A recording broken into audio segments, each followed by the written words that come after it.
What if I told you that you are going to spend some of the best moments of your life and everyone around you is happy, but suddenly someone tells you that you will die on your most memorable day? How will you react? And most importantly, how will you save yourself? This is what happened with our hero in Puss in Boots: The Last Wish.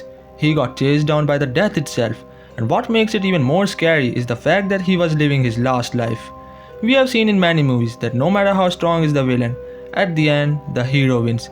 But Puss in Boots: The Last Wish was featuring the embodiment of death itself, which cannot be defeated at any cost. So what are those factors which makes death the strongest villain in the whole history of cinema? I am your host Aryan, and let's uncover the mystery of death. The death becomes disastrous as soon as he made his first appearance in the movie. Puss was just chilling in his favorite bar to relax and drink some milk to avoid his problems, but he got interrupted by a sinister, melodic whistle. The source of that whistle was coming from a mysterious hooded figure who appears seemingly out of nowhere and sits right next to Puss. Without paying much attention on his posture, Puss takes out his sword, without even knowing that it is the beginning of his end. That was the moment where we saw the immense powers of death for the very first time. The battle was totally one-sided. Puss never made it into the competition and death was about to take his life. And how can we forget that we saw a drop of blood in the exact moment, which was too scary because the movie was rated as PG. Puss then tries to run away and we knows that the death can easily take him down, but he lets him run away. This shows how confident the death was that he knew that he will take the life of Puss very soon, and hence it became the most terrifying intro in the history of animated movies. The Chase of Fear. Everywhere Puss' journey takes him, the wolf is somehow able to follow him every step on the way. It seems like he could engage pretty easily, but instead he just watched from the shadows with an unblinking stare and continuing to whistle that sinister tune. This wolf is no ordinary mercenary, but is actually death incarnate, and it doesn't mean that metaphorically. He is literally the spirit of death himself, and he has spent years watching Puss make a mockery of him. As Puss continually laughs in the face of death, he treats his last 8 lives as if they were completely disposable, not treating them with nearly enough seriousness or urgency.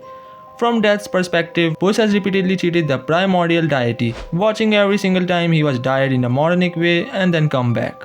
Now, Puss' time has officially run out, and death is coming for him.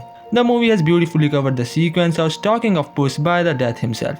We saw him in almost every second scene, and every time we noticed him, he was coming one step near to his prey, which still horrifies us.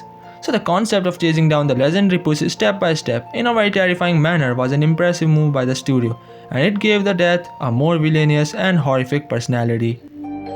The Final Showdown.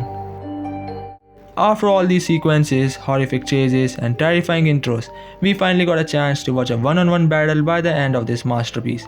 We finally witnessed a deadly showdown between our favorite fearless hero and the actual Grim Reaper, and this was the moment when we came to know that the death wants to watch our Puss fighting for his last breath. This time, Puss was ready to face the powerful enemy for his last life he wishes to cherish. The final duel, like the rest of the movie, is riveting from the start to finish.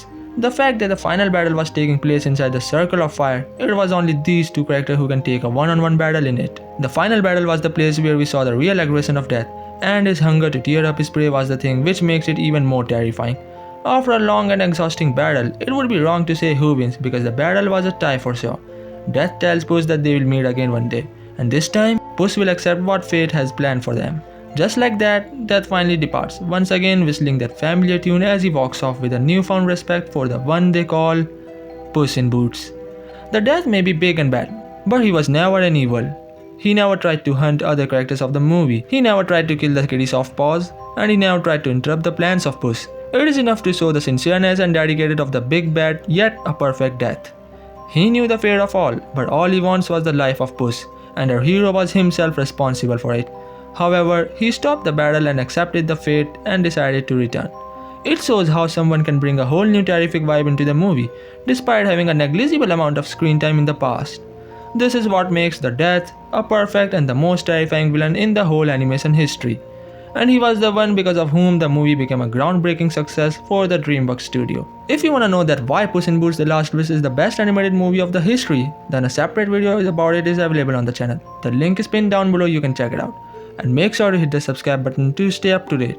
Till that, thanks for watching, stay safe, peace out.